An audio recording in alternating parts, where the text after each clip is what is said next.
Halo, Assalamualaikum warahmatullahi wabarakatuh. Perkenalkan, saya Aulia Rahmatusani dengan NIM 21040254044 dari Prodi PPKN kelas 2021A Universitas Negeri Surabaya.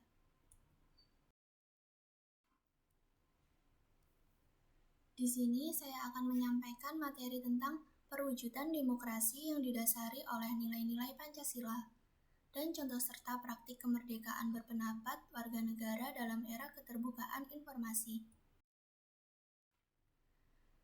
Selanjutnya yaitu tujuan pembelajaran. Yang pertama, memahami pengertian demokrasi dan demokrasi Pancasila. Yang kedua, menunjukkan perwujudan demokrasi yang didasari oleh nilai-nilai Pancasila. Yang ketiga, memahami materi tentang kemerdekaan berpendapat di era keterbukaan informasi. Dan yang keempat, menunjukkan contoh praktik kemerdekaan berpendapat warga negara. Berikutnya yaitu pengertian demokrasi dan demokrasi Pancasila. Istilah demokrasi berasal dari bahasa Yunani yaitu demos yang berarti rakyat dan kratos yang artinya pemerintahan. Demokrasi juga dapat dikatakan sebagai pemerintahan dari rakyat, oleh rakyat, dan untuk rakyat. Demokrasi negara kita yang kita kembangkan adalah demokrasi Pancasila, suatu sistem demokrasi yang tumbuh dari tradisi nilai-nilai budaya bangsa. Demokrasi yang mengutamakan musyawarah mufakat dan kekeluargaan. Sistem yang mengutamakan kekeluargaan bukan sistem oposisi yang saling menjatuhkan serta mengutamakan kepentingan individu dan golongan.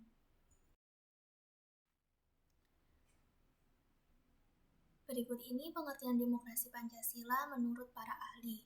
Yang pertama yaitu menurut Profesor Noto Negoro.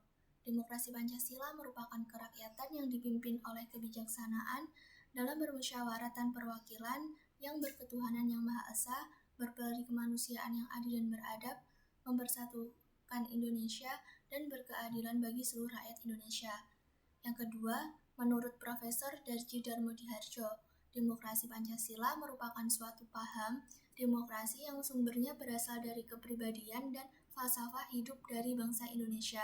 Kemudian pewujudannya sudah tercantum di dalam pembukaan Undang-Undang Dasar 1945.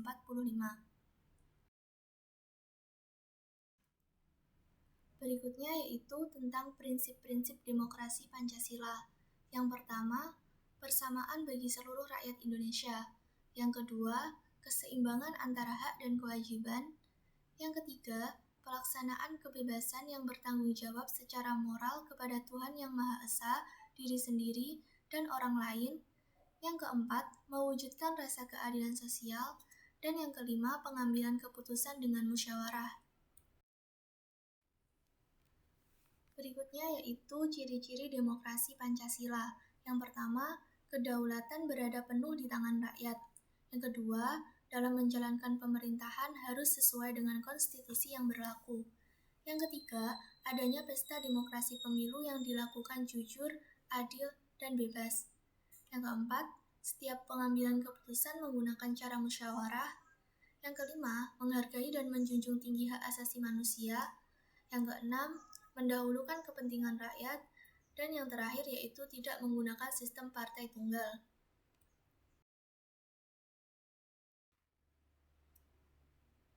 Berikut ini merupakan perwujudan demokrasi yang didasari oleh nilai-nilai Pancasila.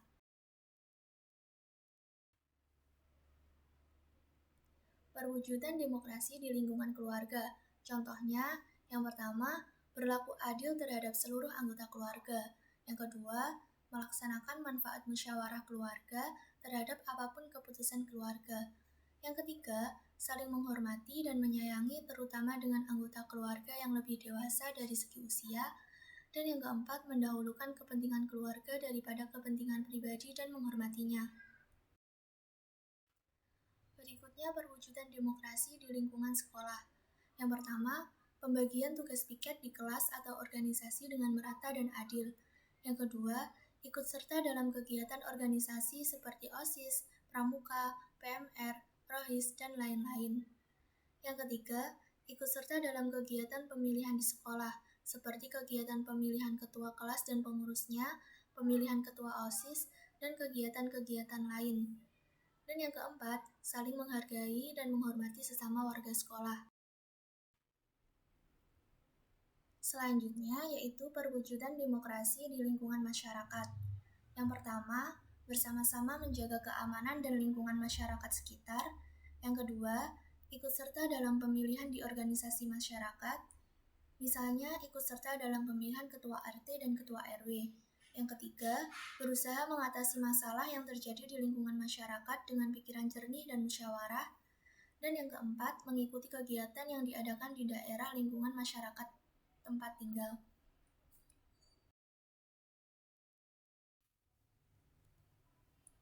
Berikutnya yaitu perwujudan demokrasi dalam lingkungan bangsa dan negara. Yang pertama, ikut serta dalam pemilu atau pemilihan umum. Yang kedua, saling menghormati dan menghargai keberagaman.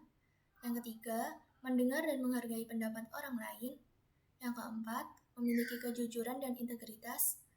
Yang kelima, siap menerima kesalahan atau kekalahan secara dewasa. Yang keenam, mengutamakan musyawarah untuk mufakat.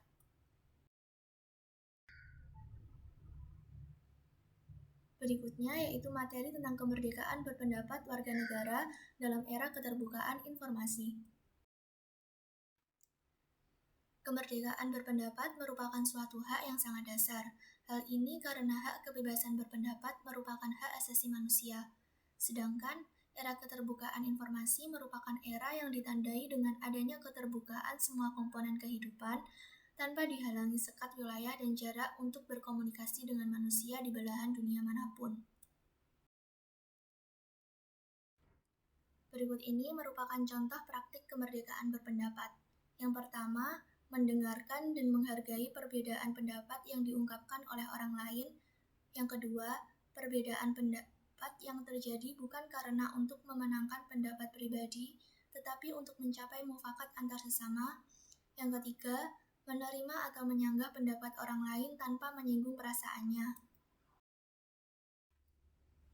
Dari materi yang telah saya sampaikan terdapat beberapa kesimpulan. Yang pertama, istilah demokrasi berasal dari bahasa Yunani, yaitu demos yang berarti rakyat dan kratos yang artinya pemerintahan.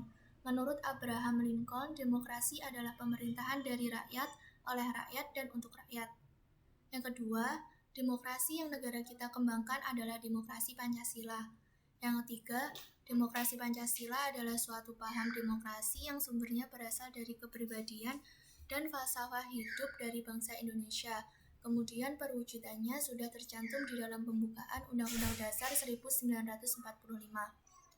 Yang keempat, kemerdekaan berpendapat merupakan suatu hak yang sangat dasar karena hak kebebasan berpendapat merupakan hak asasi manusia.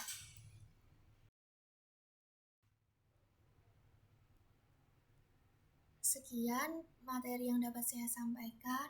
Apabila ada kurangnya, saya mohon maaf yang sebesar-besarnya. Wassalamualaikum warahmatullahi wabarakatuh. Semoga bermanfaat.